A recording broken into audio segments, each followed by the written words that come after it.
so we view those entities collectively as defendants in this case.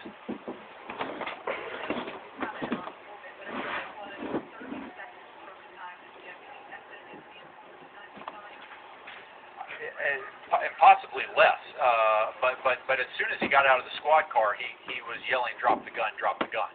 And so it's clearly that was a failure of communication as he arrived on scene, and he should have been informed. The 911 dispatch would know that this is a landline. Of course, they can tell that in the dispatch center. Is it a cell? Is it a landline? What number? You can hear from the audio very clearly.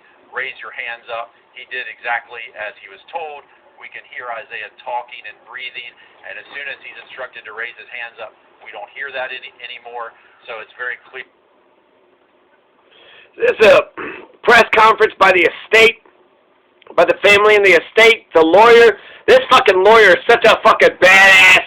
Isaiah Brown, America, we need slam dunk after slam dunk after slam. We need to keep fucking this winning streak up, okay? I think it's incredible that we want to say that, people that were engaged in criminal behavior, we should care about them, and we should care about them as well. But what about the people that are just gunned down, like dogs in the street, completely gunned down, didn't do shit? Not only are they good and innocent, but they're perfect victims. They never did nothing to nobody. They actually called 911. They were the ones calling, "Hey, 911, can you get here? Because there's a situation. Drop the gun. Pow, pow, pow, pow, pow. 7 to 8 shots. Now you're dead. Now you're dead." You can't get more fucked up than that, frankly. You can't get more fucked up than that. Oh, you shot and killed a person, or he's in the hospital, touch and go. Hopefully Isaiah Brown lives. But, okay, the great hero cop showed up to the scene. What did you just do? You shot the person that was calling you? What the fuck, dude? My God, you can't fuck up. You couldn't have fucked up worse. You couldn't have fucked up worse. It'd be like getting, going to 9/11 and you started arresting, the 3,000 people that just died. You couldn't have fucked up worse.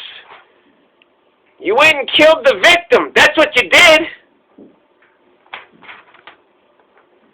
So a couple of facts that I wanted to, this is important information, so I'm just going to let this run.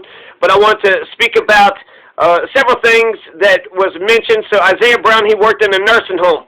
Oh my goodness, wiping old people's asses. Somebody's got to do it. 32-year-old Isaiah Brown was the one who was doing it. The sister said that they're not racist, they're not prejudiced, so they loved everybody. So we're gonna, oh my God. So he had a sister who loved him, and thank goodness for that. They got the lawyer. They're organized. They're just as organized as Andrew Brown's estate and lawyer and family is, and good for both camps.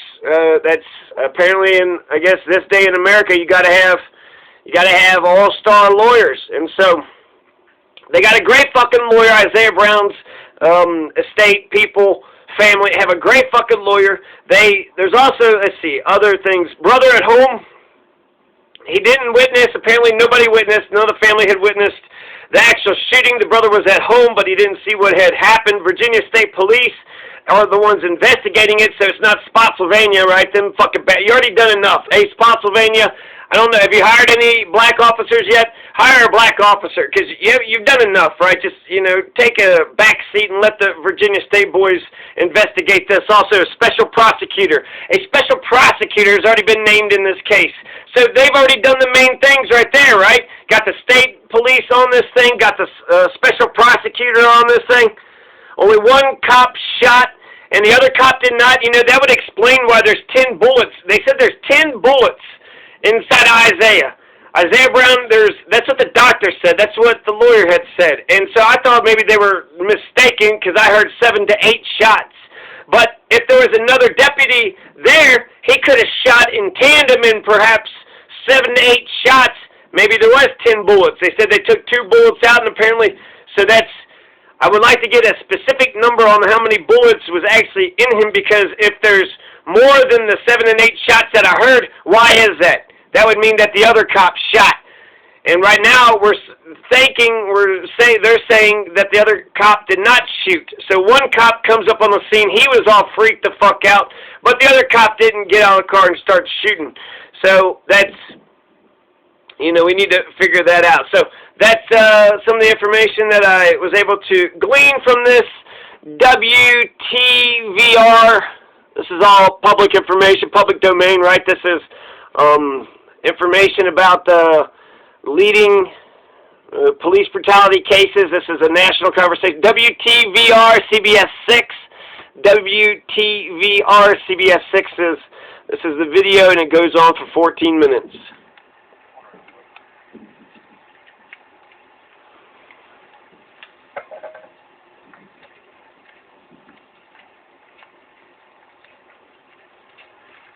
Ready? Good morning. My name is David Haynes. I'm the managing attorney of the Cochran firm in Washington, D.C. David Haynes. David Haynes is this fucking badass lawyer. He's got Tom Hanks kind of look to him. He's serious. He's smart. He's just point after point. He kicks the shit out of the system and just, kicks him in the fucking dick. He kicks the system in the dick. Pay attention to, was it David Haynes, is that what that says? Thank you for joining us here this morning. We're, of course, very saddened that we have to gather here today in front of the Spotsylvania courthouse on the occasion of yet another shooting of an unarmed black male in our country. This time it struck right here in our own community. Isaiah Brown was shot, as you know, in the early morning hours of Wednesday morning. When he was actually on the phone with 911, he was holding a cordless house phone up in his hands at the instruction of the 911 operator. He made it totally clear that he did not have a weapon, that he did not have a gun, and he was calling assistance from 911. In fact, the same deputies had just given him a ride and assisted him for a broken down vehicle just within the past 30 to 45 minutes before. They knew exactly who he was, that he was not armed, not dangerous, and was just looking for cooperation for a broken down vehicle so that it would not be towed. Also, as we pointed out, this was clearly a failure of communication between the dispatch and the officers that arrived on scene. We are demanding today that all audio be released. Selective audio has only been released between the dispatch and the officer, the dispatch and Isaiah Brown. We're asking that the audio be released between the dispatch center and the deputies who were responding, as well as all audio that was previously recorded that evening, as well as the transcripts of all written communication, which clearly were being transported, as you can hear the typing on the tape, to the monitor in the sheriff's squad car. We will be submitting a formal request immediately to the department. Also, we're asking that the sheriff not make any further comments about Isaiah Brown's medical and physical condition. He is not authorized by the family to do so. The information that has been put out by the sheriff has been inaccurate, and it's been misleading. The sheriff has reported at various times that he was only shot once or a few times. He's also reported that he was in a non-life-threatening condition. This is not true. He was shot at least 10 times. The trauma surgeons at the local hospital in Fredericksburg have informed the family that there were 10 bullets inside Isaiah Brown's body. 2 were removed, at the conclusion. 2 were removed at the conclusion of during a second trauma surgery, and 8 bullets remain in his body. He is on a breathing machine currently, and the family unfortunately has been informed that he remains in very critical guarded condition, and in fact the term that has been used is that his condition is touch and go. The family appreciates the prayers of the community. We ask that they continue to keep coming. We want full transparency in this matter. We want all information to come out. And again, this Isaiah Brown was unarmed. It was a cordless phone. He was on that phone with 911. He obeyed all commands. He did everything that he was asked to do. The deputies, on the other hand, made terrible, grave, basic policing errors. They did not wait for backup. They did not properly light the situation with the light bar on the vehicle. They did not use the spotlight properly, as far as we can tell, and they overreacted to the situation. It likely was because of the communication error between dispatch and the officer, because there had been discussion of a possible gun in the home, which was locked up. Isaiah Brown had made clear a full 90 seconds or more before the deputies arrived on scene that he was unarmed and did not have a weapon. He had removed himself from the home, and he was outside walking on the street with this cordless phone. In conclusion, this is an incident that should never have happened. Isaiah Brown should be working today, caring for elderly patients, as he did, in nursing home and home setting capacities. Instead, his family is here joining us. We're here joined also by the local NAACP chapter, the support of Black Lives Matter and local clergy. The family and the community appreciates their support. At this time, I would like to introduce Isaiah Brown's sister, Yolanda, who will make a brief statement. Yolanda Brown.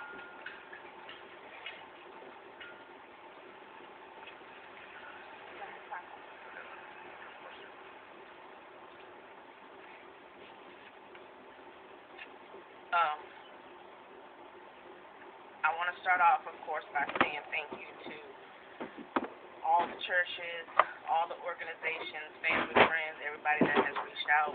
We appreciate that, and we definitely want the prayers to continue to come in.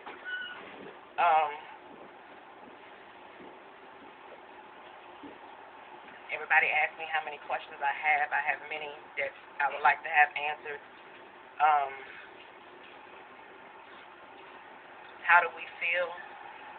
I don't really know how to say how we feel. You know, as they want me to label this, I'm not going to label this. You know, as a whole right now, this country is divided. It's not one race. It's a lot of minorities that walk in daily fear. It's a fear that nobody should have to feel.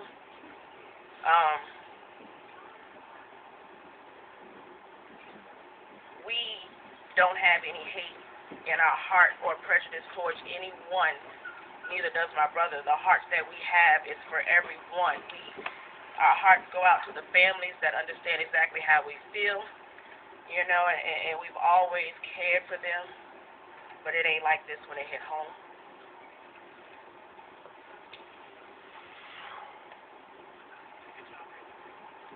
Again, we just say thank you at this time. Isaiah Brown's mother, Jennifer Brown. My concern at this point is just for my son to hopefully come home alive. That's all I have to say right now. Jennifer Brown. Time we'll take any questions.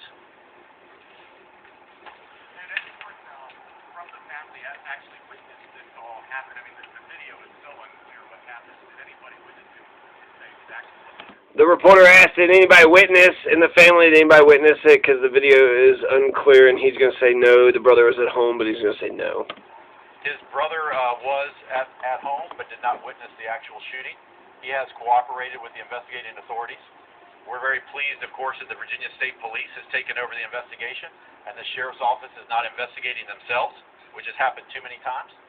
We're also pleased that a special prosecutor, Ms. Richardson, has been appointed. He has given a full statement and will cooperate. As you can imagine, because he's a material witness, he'll not be making a statement today, but he's fully cooperating with the investigating authorities. Did anyone from the Brown family meet this officer when they brought Isaiah home? Was there any interaction you did? There is some additional information that's come out that we're just learning about earlier interactions earlier in the evening. Information is preliminary at this time, and that's part of the reason we are asking and will be filing Freedom of Information requests to get that audio, as we believe there was even an earlier interaction previously to what was known prior to the breakdown of the vehicle. So we anticipate additional information that will be forthcoming. Any sense there was friction there? No, not at all. Not friction.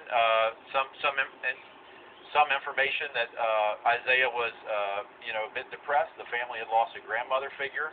He was having a difficult situation, a bit of mental stress, and he just needed some assistance. It was not a violent situation. It was not a situation involving friction.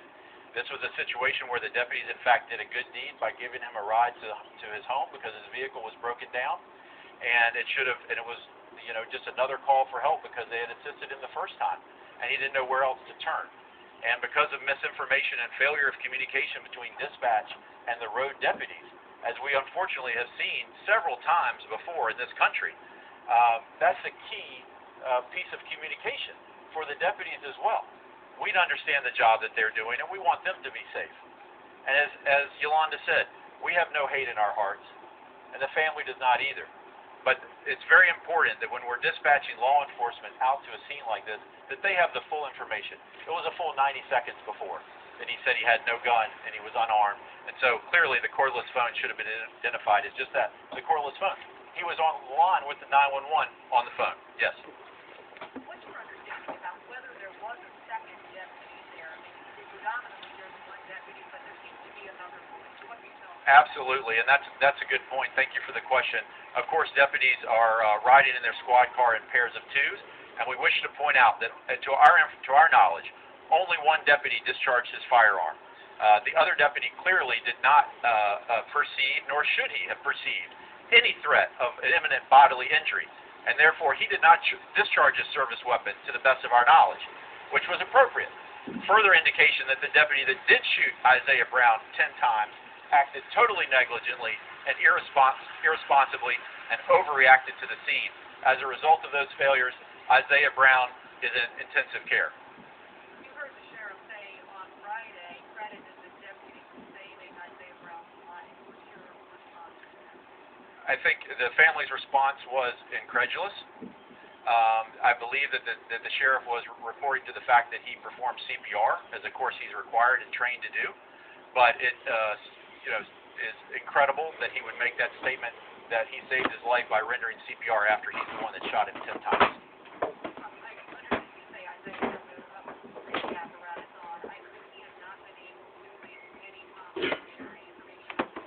That's correct.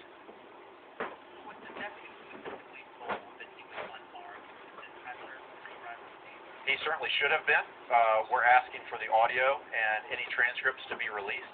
It was a full 90 seconds before that Isaiah Brown communicated very clearly to dispatch that he had no weapon and he had no gun. And so there's no reason that the deputy should not have been informed of that. Of course, the dispatch unit is an arm of the sheriff and law enforcement, and they must work in tandem. And so we view those entities collectively as defendants in this case.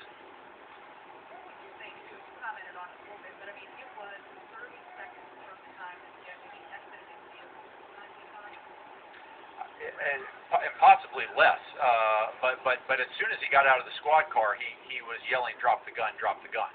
And so it's clearly that was a failure of communication as he arrived on scene, and he should have been informed. The 911 dispatch would know that this is a landline. Of course, they can tell that in the dispatch center. Is it a cell? Is it a landline? What number? You can hear from the audio very clearly. Raise your hands up. He did exactly as he was told. We can hear Isaiah talking and breathing, and as soon as he's instructed to raise his hands up, we don't hear that.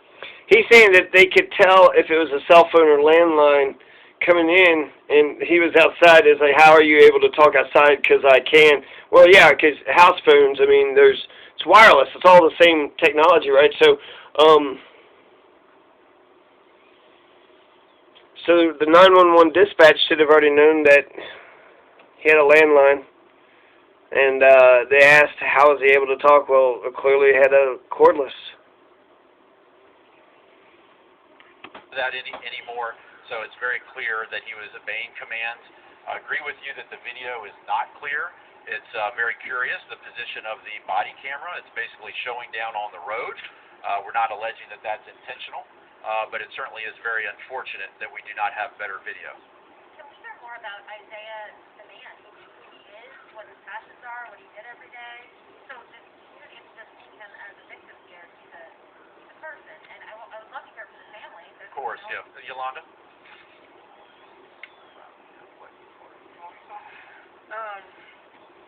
Like I said before, we come from a family where we believe in doing whatever we can for anybody. So he was the life of the party. He's known for his smile. He's always there to try to help. He loves children. Anybody knows that if you call on Isaiah, he will be there. He will be there.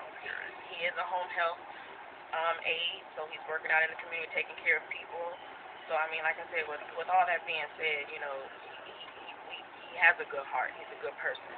And if anybody ever had the opportunity to meet him, they will tell you the same.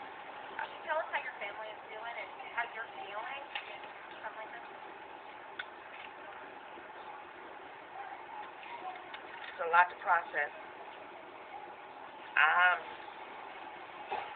I'm numb. I think we all kind of numb because, like I said, this is my brother. This is an uncle. This is a son. This is a fiance. You know what I'm saying? He's got nieces. He's a great uncle. I mean, it's just a lot. It's just a lot. Thank you all for coming out. Appreciate it. We'll be in touch as more information develops. Sir, can I ask you a question? Yes, sir. There was one part of the 911 call where they asked if he has a gun, and he appears to say yup, and then they asked again, and he says no. Was there any confusion as a result of that? There shouldn't have been any confusion because he made a very clear statement. There was some discussion about that, but then he's very unequivocal that he did not have a gun, he did not have a weapon, and that was a full 90 seconds before the deputies arrived on scene. Thank you for coming out this morning.